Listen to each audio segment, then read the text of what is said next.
नमस्कार दोस्तों। चाइना ने एक बार फिर से अपना असली रंग दिखाना शुरू कर दिया। आप सभी जानते हैं कि चाइना हर बार किसी न किसी देश को लेकर ये बोल देता है कि ये जमीन तो कभी उसकी हुआ करती थी और वो आज नहीं तो कल इसे लेकर रहेगा। आप सभी ने कुछ समय पहले यह मामला जरूर सुना कि अरुणाचल प्रदेश को चाइना कई बार अपने नक्शे में दिखा चुका था और यह तक बोल रहा था कि अरुणाचल प्रदेश उसका हिस्सा है और उसे वो दक्षिण तिब्बत के नाम से जानता है। एक तरफ भारत की जमीन को वो अपना बताता है, अब दूसरी तरफ रशिया की जमीन के ऊपर भी दावा किया है चाइना ने। चाइना बोल रहा है कि ये दोनों तीनों हिस्से प्लस यहाँ पर एक आइलैंड जो है वो रशिया के पास में है आज, पर एक समय पहले ये चाइना के पास में हुआ करता था और चाइना इसे लेने के लिए अंदर ही अंदर एक नए प्रकार की तैयारी कर रहा है, जिसे लेकर रशिया की सुरक्षा एजेंसी के द्वारा अभी नए प्रकार की चिंता जताई गई है कि चाइना एक तरफ दोस्ताना का हाथ बढ़ाता है, वहीं दूसरी तरफ वो अंदर ही अंदर खुफिया जानकारी को इकट्ठा कर रहा है कि आखिरकार किस प्रकार से रशिया से वापस इस जमीन को लिया जाए। तो आइए जानते हैं आखिरकार इन दिनों चल क्या रहा है और चाइना जगह जगह ऐसा क्यों बोलता है कि यह जमीन तो कभी उसकी हुआ करती थी। उसके बारे में चर्चा करेंगे।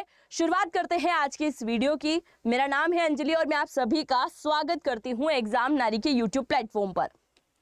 सबसे पहले आप जरा यहाँ पर देखिए, अभी हाल ही में खबर निकल के आती है और खबर थोड़ी सी चौंकाने वाली है, क्योंकि आप सभी ने ज्यादातर ये फोटोज जरूर साथ में देखा होगा जिसमें एक तरफ पुतिन और एक तरफ शी जिनपिंग आपको दिखाई देता है। जिस तरफ पुतिन सहयोग करता है उसी तरफ शी जिनपिंग भी अपना हाथ को झुका देता है। चाहे हम कोरिया की बात करें या फिर किसी और देश की, अगर हम ईरान की भी बात करें, सब देशों का यह समर्थन करता है। अब इसी बीच एक नए प्रकार की खबर ये आती है कि रशिया की जमीन को कब्जाने की फिराक में है चाइना, और चाइना ने इस बात को लेकर कहा है कि दो इलाके खास तरीके से, दो कौन कौन से इलाके, एक है अमूर ओब्लास्ट और दूसरा है व्लादिवोस्तोक। ये दो ऐसे जमीनी इलाके हैं जो वर्तमान में रशिया के पास में है, पर एक समय पहले ये चाइना के पास में हुआ करते थे। यानी कि आज से 150 साल पहले, 150 साल पहले ये चाइना की जमीन हुआ करती थी और चाइना के एक राजा को मजबूरी में इसे छोड़ना पड़ा, क्योंकि उस समय चाइना मजबूत नहीं हुआ करता था। तो ऐसे तो फिर रशिया भी बोल सकता है। जिस अलास्का के अंदर अभी हाल ही में पुतिन की और ट्रम्प की बैठक हुई है, अलास्का वो इलाका जहां पर हम कह सकते हैं कि बड़ा भंडार है, वहां पर किसका भंडार, गैस का, तेल का, इन सब का बड़ा भंडार है, जो कि अमेरिका के पास में रिजर्व पड़ा हुआ है। ये वही अलास्का जो एक समय में किसका इलाका हुआ करता था, रशिया का इलाका हुआ करता था, और उससे कुछ करोड़ में, जो कि आज के टाइम में उसकी बहुत कम कीमत है, उससे कई वर्ष पहले रशिया के द्वारा बेच दिया गया था अमेरिका को। तो आज रशिया भी यहाँ पर हक जता सकता है कि भाई अलास्का तो रशिया का इलाका है, वो कैसे अमेरिका ने ले लिया। अब यहाँ पर चाइना बोल रहा है कि हमारे राजा, हमारे शासक थोड़े कमजोर थे, इस वजह से रशिया ने ले लिया है, पर आज नहीं तो हम कल वापस इसे लेके रहेंगे। और ये खबर पहली बार कहाँ निकल के आती है, ये खबर निकल के आती है अमेरिका की एक मैगजीन है जिसका नाम है न्यूज़वीक। न्यूज़वीक के अंदर छापा गया है कि चीनी सरकार अंदर ही अंदर एक नए प्रकार की चाल चल रही है, और वो जो इलाके जो आज इसके पास में नहीं है, उसके आसपास के इलाके में ये कृषि लायक भूमि को लगातार लीज पे रह रहा है, और कुछ जमीन को ये काफी हद तक खरीद भी चुका है दूसरे देशों से। यानी कि इस आसपास के इलाके को पूरी तरीके से कवर करने की कोशिश में चाइना लग चुका है, ऐसी खबर निकल के आती है। इसके साथ ही यह कहा गया कि कुछ समय पहले यानी कि 2023 के अंदर चाइना की सरकार के द्वारा अमूर ओब्लास्ट के पास में एक आइलैंड है, उस आइलैंड को लेकर भी एक नए प्रकार का दावा किया गया कि ये जो यहाँ पर एक नए प्रकार का आइलैंड है ना, ये रशिया का नहीं है, ये आइलैंड तो चाइना का है। ऐसे नए नए प्रकार के दावे यहाँ पर किए जा रहे हैं। अब यहाँ तक अगर आपको समझ नहीं आया है, तब इस कहानी को पूरा शुरू से सुनिएगा। शुरू से कैसे हुआ, कैसे था, यानी कि वो जमीन कैसे उसके पास में चली गई, वो अब मैं आपको यहाँ पर बताने जा रही हूँ। सबसे पहले देखिए, ये जो राजा साहब आपको दिखाई दे रहे हैं, ये राजा है पैकिंग संधि भी हो चुकी है, और राजा किंग भी इन्हें कहा जाता है, राजा पैकिंग भी इन्हें कहा जाता है, जो कि चाइना के अंदर राज किया करते थे। कब इनका राजपाट हुआ करता था? तो 1800 से लेकर 19वीं शताब्दी तक इनका राजपाट यहाँ पर चला करता था, यानी कि किंग डायनेस्टी चाइना के अंदर हुआ करती थी। पर राजा तो थे पर ज्यादा शक्तिशाली नहीं, क्योंकि दूसरे देश जो हैं और ज्यादा शक्तिशाली थे चाइना के मुकाबले। यानी कि चाइना आज जितना पावरफुल दिखाई देता है, इतना पावरफुल चाइना नहीं हुआ करता था, क्योंकि ये आपको दिखाई दे रहा है चाइना और ये आपको दिखाई दे रहा है जापान। इस जापान तक ने चाइना के ऊपर कब्जा कर लिया था। तो आप सोच सकते हैं कि कितना हम मान सकते हैं कमजोर ये देश हुआ करता था। अब इन राजा के टाइम में क्या हुआ था, कुछ देशों के द्वारा इसके ऊपर हमला कर दिया गया। कुछ देश की अगर हम बात करें तो किसने किया? ब्रिटेन ने भी हमला कर दिया और फ्रांस ने भी हमला किया। फ्रांस और ब्रिटेन के साथ में युद्ध लड़ा राजा ने, पर ये पूरी तरीके से हार गए। हारने के बाद में हार स्वीकार ली कि भाई साहब हम तो आपसे नहीं जीत सकते। हार वही खत्म हो गई और इससे कुछ आगे बढ़े चाइना कुछ सोचे उससे पहले ही रशिया ने इसके ऊपर हमला करने के बारे में सोच लिया। रशिया ने इसके ऊपर हमला किया और हमला उस समय किया जब चाइना कमजोर है और रशिया कुछ ज्यादा ही मजबूत है। रशिया चाहता था कि अगर मैं चाइना के ऊपर हमला कर लूंगा और चाइना के अगर ये वाले इलाके इसके अंडर में आ जाते हैं तो वो आज नहीं तो कल प्रशांत महासागर के अंदर अपनी एंट्री को बढ़ा लेगा।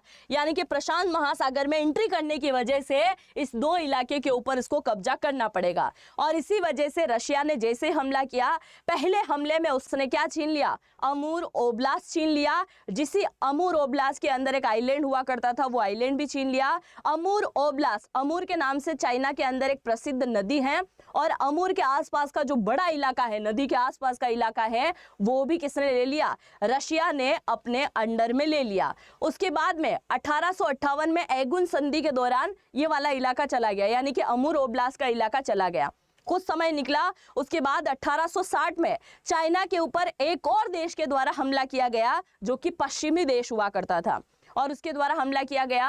1860 में चाइना एक बार फिर से युद्ध हार गया। अब आप देखिए चाइना लगातार युद्ध हार रहा है और ये युद्ध हारने के बाद में रशिया ने एक बार फिर से इसके ऊपर फायदा उठाया और 1860 के अंदर ही चाइना के साथ में रशिया ने एक और संधि करी जिसका नाम था पैकिंग संधि। और इसी संधि के चलते दबाव में आकर एक और इलाका जिसका नाम था व्लादिवोस्तोक, ये वाला इलाका भी रशिया ने अपने अंडर में कर लिया। रशिया बार बार बोल रहा था कि अगर आपने ये वाला इलाका हमें नहीं दिया तो जिस देश ने 1860 में आपके ऊपर हमला किया, यानी कि पश्चिमी देश जो हमला कर रहे हैं, हम उनका साथ दे देंगे।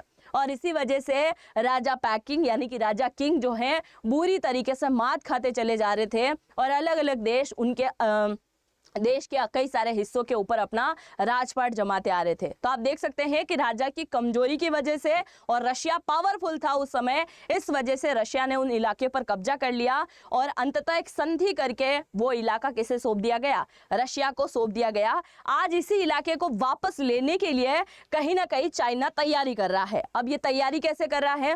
पहले तो अमेरिका के न्यूज़पेपर ने बोला, अब उसके बाद में रशिया की सुरक्षा एजेंसी के द्वारा एक नए प्रकार का दस्तावेज रेडी किया जो कि 8 पन्नों का था। इस 8 पन्ने की रिपोर्ट के अंदर लिखा गया कि एक तरफ तो शी जिनपिंग दोस्ती का हाथ बढ़ाता है और दिखाता है कि हमारा दोस्ताना बड़ा खूब है, और एक तरफ ये कहीं ना कहीं रशिया के पास में वो जो 2 इलाके की जमीन है जो कि कभी चाइना की हुआ करती थी और इसने ले लिया है, उसे लेने के लिए एक तरीके से खतरनाक प्लान ये बना रहा है। सुरक्षा एजेंसी जो कि रशिया की है उसके द्वारा अभी हाल ही में पुतिन के सामने एक नए प्रकार का मामला भी पेश किया गया और इस मामले में कहा गया कि आज नहीं तो कल ये चाइना रशिया के लिए बड़ा खतरा बनने वाला है। ये कोई छोटी लाइन नहीं है, ये रशिया की सुरक्षा एजेंसी बोल रही है, क्योंकि आप सभी जानते हैं वो 2 इलाके जो चाइना के हुआ करते थे और रशिया के पास में है, इसीलिए चाइना चैन से नहीं बैठने वाला है।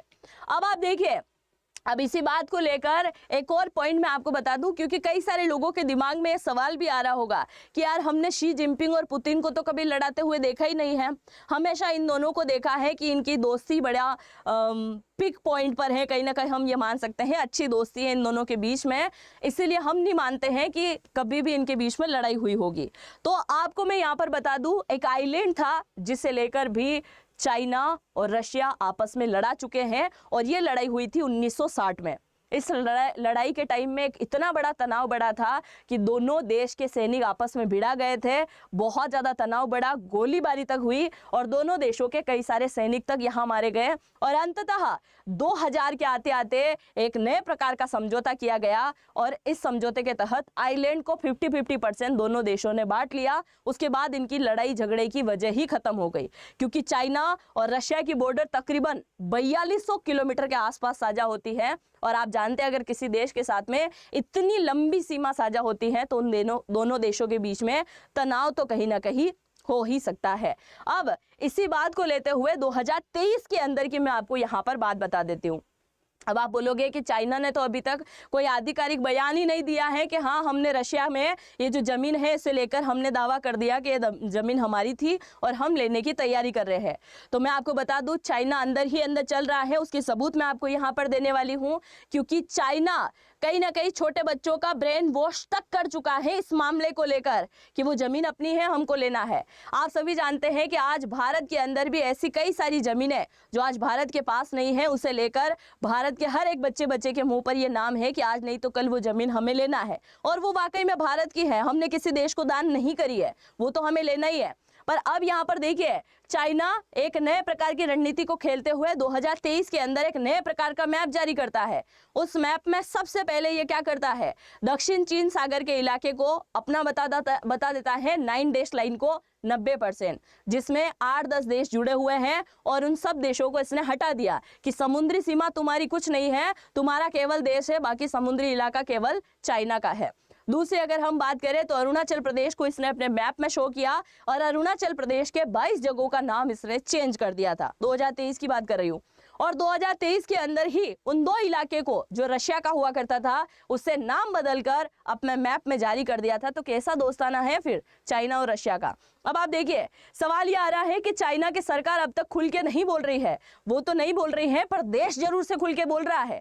चाइना के जितने भी सोशल मीडिया ऐप है, जैसे हम टिकटॉक की बात कर लेते हैं और बाकी चाइनीज लैंग्वेज में कुछ लिखा हुआ है, तो इस प्रकार के ऐप पर आए दिन नए प्रकार की चर्चाएं चलती है। जैसे भारत में इंस्टाग्राम पे आपने देखा होगा, फेसबुक पे आपने देखा होगा, व्हाट्सएप पे आपने देखा होगा किस प्रकार की खबरें निकलती हैं कि भाई पीओके हमारा है, अक्साई चीन वाला इलाका है हमारा है। इसके अलावा अगर हम बात करें तो जो द्वीप कच्छा थी वो हमने श्रीलंका को दिया, वो हमारा है, वो द्वीप हमें वापस लेना है, उससे लेकर चर्चा चलती है। ठीक उसी प्रकार से चाइना के सोशल मीडिया पर इन दिनों इस बात को लेकर चर्चाएं बहुत ज़्यादा तेज हो गई है कि वो इलाका हमारा है और हमें लेना है। जिस प्रकार से भारत में बताया जाता है ना कि अफगानिस्तान से लेकर श्रीलंका तक का इलाका कभी भारत का हुआ करता था। इधर अगर हम याद करें तो म्यांमार का इलाका, बांग्लादेश का इलाका और यहाँ तक कि तिब्बत तक का इलाका कभी भारत का हुआ करता था, जो कि अखंड भारत का इलाका है और आज नहीं तो कल भारत उसे वापस अपने क्षेत्र में जोड़ देगा। इस प्रकार की चर्चाएं तेज होती हैं। ठीक इसी प्रकार की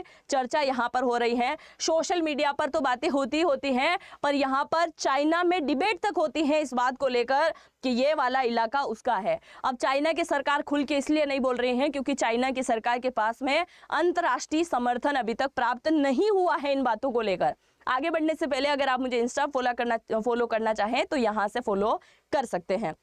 अब आप देखिए मैंने बोला था ना कि चाइना किस प्रकार से ब्रेन वॉश कर रहा है, तो ब्रेन वॉश वो इस प्रकार से कर रहा है कि चाइना में जितने भी स्कूली बच्चे हैं उन बच्चों को इतिहास के पाठ्यक्रम में इस इलाके को लेकर पढ़ाया जा रहा है और ये बताया जा रहा है कि अमूर और व्लादिवोस्तोक जो इलाका आज रशिया के पास में है वो कभी चाइना का हुआ करता था और उस समय चाइना में इसे क्या कहा जाता था, हैशन वाई कहा जाता था, जो कि हमारे राजा किंग की मजबूरी की वजह से हमें ये किसे सौंपना पड़ा, ये सौंपना पड़ा रशिया को और आज नहीं तो कल हम इसे लेकर रहेंगे। तो यानी कि युद्ध को ये तैयार कर रहा है और आज नहीं तो कल यहाँ की युद्ध जरूर से बोलेगी। और इसके साथ ही इधर रशिया के सैनिकों की अगर हम बात करें तो रशिया के सैनिक बोल रहे हैं कि आज भले ही चाइना चुप है पर आज हम यूक्रेन के साथ में युद्ध लड़ रहे हैं, कल से मान लो हमारे ऊपर किसी प्रकार का आर्थिक संकट आ जाता है या फिर हम किसी बड़े युद्ध में गिर जाते हैं, उस समय चाइना पीठ पीछे छुरा भोंकने में टाइम नहीं लगाएगा और हो सकता है ये इसी इलाके को हड़पने के लिए यहाँ पर आज कृषि करने के लिए पहुंच गया है और इसी इलाके को ये कहीं ना कहीं कब्जा करने की जरूर कोशिश करेगा जब रशिया के ऊपर संकट आएगा। दूसरा, रशिया के सुरक्षा कर्मी के द्वारा ये भी कहा गया कि जो इलाके को लेकर चाइना अपना बता रहा है, आज उस इलाके के अंदर रशिया की बहुत कम जनता निवास करती है, वहां कोई बड़ी इंडस्ट्रियल एरिया भी नहीं है और उस इलाके के आसपास जहां चाइना की बॉर्डर लग रही है वहां चाइना के हजारों की संख्या में, लाखों की संख्या में लोग निवास करते हैं, यानी कि एक बड़ी आबादी चाइना की वहां निवास करती है। तो वो जबरन कल से वहां कब्जा करने की जरूर से कोशिश करेंगे। इस प्रकार का स्टेटमेंट आना एक बहुत बड़ी बात होती है, कोई छोटी बात नहीं है, क्योंकि रशिया की सुरक्षा कर्मी की तरफ से इस प्रकार का स्टेटमेंट आ रहा है तो कुछ तो लगता होगा। अब इसी इलाके को लेकर क्या रशिया और चाइना वापस से युद्ध करेंगे? क्या इस बात को लेकर एक मामूली सा निपटारा हो जाएगा? क्योंकि आप सभी जानते हैं कि रशिया जब यूक्रेन को नहीं छोड़ सकता तो वो अपने इलाके पर वापस चाइना को कब्जा क्यों करने देगा? आप क्या सोचते हैं? अपनी राय को मुझे जरूर से कमेंट सेक्शन में लिखिएगा। और हाँ, अगर आपको समझ में नहीं आ रहा है कि फ्यूचर में क्या करना है, किस प्रकार की नौकरी लगे, हमारे अंदर क्या स्किल है कि वो निखर के आ जाए, और ऐसी हाई पेइंग जॉब यानी कि सबसे ज़्यादा पैसा कौन सी जॉब में मिल सकता है, अगर आपके माइंड में ऐसा कोई डाउट चल रहा है, नौकरी को लेकर आप तय नहीं कर पा रहे हैं कि क्या सीख लूँ, क्या कर लूँ, बहुत कन्फ्यूजन में है, तो हम आपका कन्फ्यूजन दूर करने वाले हैं। आपको क्या करना है, इसी वीडियो के कमेंट सेक्शन में जाकर आप कमेंट लिखने जाओगे ना मुझे, तो पहला कमेंट एग्जाम नारी के नाम से मैंने पिन कर दिया है, उसमें जाके नाम, मोबाइल नंबर, ईमेल आईडी आपको डालना है और आपको आने वाली 12 तारीख को शाम को 6 बजे जुड़ना है। फ्री रजिस्ट्रेशन है, फ्री में आपको यहाँ डेमो मिलने वाला है, मैं भी आने वाली हूँ और आपसे वहाँ बातचीत करने वाली हूँ। तो अगर आप मुझसे बात करना चाहते हैं तो ज़रूर से इसको भर दीजिएगा, हम वहाँ पर चर्चा करेंगे और नए नए प्रकार की स्किल्स आपको यहाँ पर दिखाने वाले हैं कि कौन सी स्किल आपके लिए बेटर है, आपके अंदर किस प्रकार की स्किल्स हैं। जो भी आप सोचते हैं अपनी राय को भी कमेंट सेक्शन में लिखिएगा और इस फॉर्म को ज़रूर से भर दीजिएगा। और चाइना रशिया के रिश्ते को लेकर आप क्या सोचते हैं लिखिएगा ज़रूर। मिलते हैं नेक्स्ट वीडियो में। जय हिंद, जय भारत।